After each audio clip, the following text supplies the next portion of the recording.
Parfois, il faut agir de manière impulsive et excessive pour faire passer un message. Tant que vous restez silencieux, les murs de Jéricho ne tomberont jamais. Jeu de mots bien évidemment fait intentionnellement. Bonjour, je suis Madame Tim, mais les intimes m'appellent Madame Tim la dingue. Au début, je pensais que c'était moi le problème, mais avec un peu de réflexion et d'analyse, j'ai fini par réaliser que non, avant qu'il ne soit trop tard. Dieu merci. Je suis chrétienne et mon mari est un ivrogne. Avant de continuer la vidéo, n'oubliez pas de cliquer sur la cloche de notification afin de recevoir des notifications à chaque nouvelle vidéo postée. Merci, que Dieu vous bénisse. Tim ou Monsieur Timothée n'avait pas toujours été comme ça. Quand nous nous sommes rencontrés, tout comme la plupart des frères de l'Église, il était engagé dans sa mission chrétienne. Non seulement il était un leader, mais il était toujours très ponctuel et diligent dans les activités de l'Église. Si le dévouement avait un visage, alors ça aurait été celui de frère Timothée. Nous nous sommes rencontrés un mois après que j'ai rejoint l'Église. Je voulais faire partie du protocole. Dès l'instant où j'ai franchi le seuil de l'Église et vu l'un des membres du protocole sourire, j'ai su que je voulais en faire partie. Ils étaient accueillants, chaleureux, aimants et tellement polis. En grandissant, j'avais entendu parler du fait de servir l'Église, mais je n'y avais jamais vraiment réfléchi. Mon rêve manqué d'être hôtesse de l'air serait enfin réalisé dans la maison de Dieu. Frère Timothée était un vice-responsable et devait se charger de mon encadrement. Nous avons commencé sur une bonne lancée et tout se passait bien. Lorsque nous avons commencé notre parade nuptiale, nous avons profité de chaque instant. Nous prions, sortions pour dîner, discutions toutes les nuits sans jamais négliger nos devoirs de chrétiens engagés. Le jour J était finalement arrivé. Nous nous sommes éventuellement mariés et avons emménagé dans une nouvelle maison. Tim avait obtenu une promotion dans une nouvelle ville. Cela nous a fait couper les ponts involontairement avec notre ancienne église. Premièrement, il pensait que nous rébellions. Personne n'a pensé à appeler pour savoir ce qui s'était passé. Au début de notre indépendance, c'était exaltant, jusqu'à ce que Tim commence à avoir des mauvaises fréquentations. Dès le premier jour où ses nouveaux amis sont entrés dans notre maison, j'ai su qu'ils étaient nocifs. Tim a commencé à rentrer tard le soir. Il a commencé à boire et est devenu distant émotionnellement. C'est une des périodes où j'aurais souhaité que nous ne nous soyons jamais détachés aussi radicalement de notre ancienne église. Peu de temps après la transformation, Tim est devenu violent. Il me battait dans ses états d'ivresse, me lançait des insultes blessantes et me blâmait pour ses défauts et problèmes. Au début, j'étais la femme dévouée par excellence. J'ai toléré ses bêtises jusqu'à ce qu'il revienne un jour et me batte jusqu'à ce que je m'évanouisse. Quand je me suis rétablie, je jurais de ne jamais laisser cela se répéter. C'est ce qui a marqué la naissance de Madame Tim la dingue. J'avais décidé de prendre les choses en main. Les amis de Tim sont venus lui rendre visite un dimanche après-midi pour sortir entre hommes, comme à l'accoutumée, mais je les ai chassés avec de l'eau bouillante. Sachant que ses amis viendraient, j'avais donné des tranquillisants à Tim au préalable pour qu'il ne voie pas le spectacle que j'avais prévu pour ses amis. Un peu extrême, non?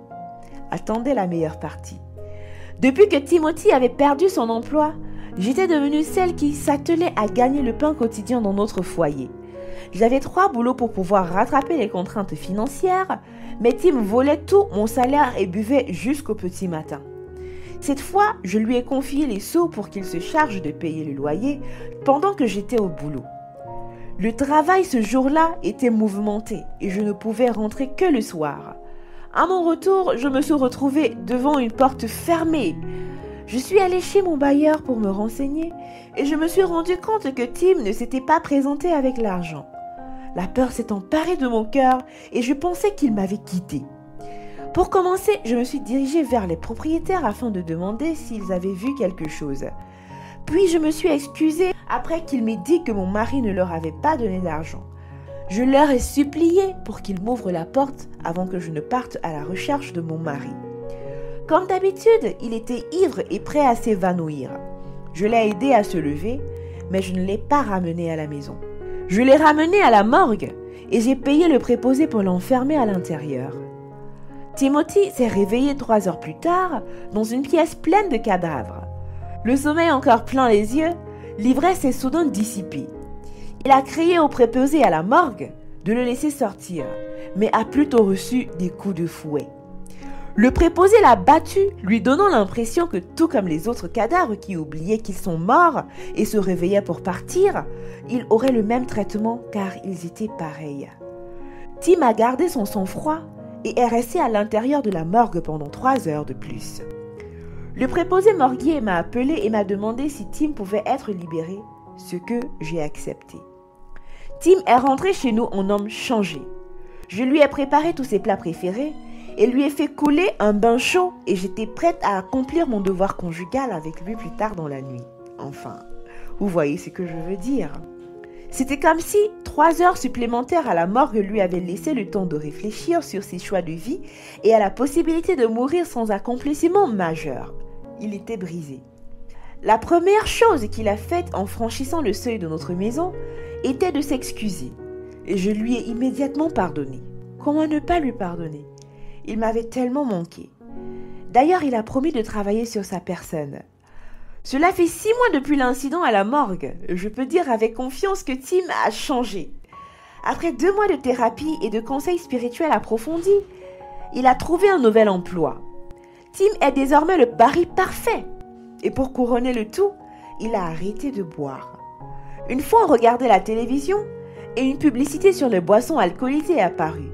Et il a immédiatement changé de chaîne. J'ai éclaté de rire. Non seulement il ne boit pas, mais il ne regarde rien en rapport avec l'alcool dans les médias. Je dois l'avouer et dire avec félicitations à moi-même, car ma folie a payé. Est-ce que ma conscience me juge pour la méthode extrême employée? Non. Cependant, je crois que nos vies reviennent à la normale. Une nuit, j'ai remarqué que mon mari était agité. Il se retournait encore et encore dans son lit toute la nuit jusqu'à ce qu'il s'asseye finalement. Je me suis tournée vers lui pour lui demander ce qui se passait quand j'ai remarqué un air pensif sur son visage. « Chérie, est-ce que tout va bien ?» J'ai fait un rêve des plus étranges. Je me suis vue dîner avec le pasteur Mouna et sa femme. Un petit récapitulatif. Le pasteur Mouna est le pasteur principal de l'église que nous avions quitté suite au transfert de Tim. Se pourrait-il que Dieu veuille nous révéler quelque chose sur le fait de nous rapprocher d'eux? À bien penser, nous n'avons pas vraiment eu de lieu de recueillement depuis que nous sommes partis de cette ville. Peut-être.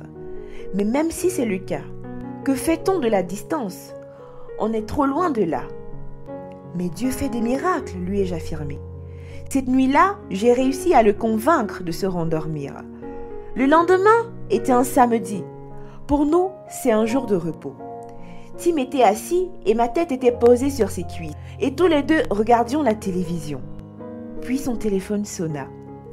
Il répondit à l'appel et c'était le PDG de l'entreprise où il travaillait. Il venait d'être promu et pouvait choisir la ville dans laquelle il voulait travailler.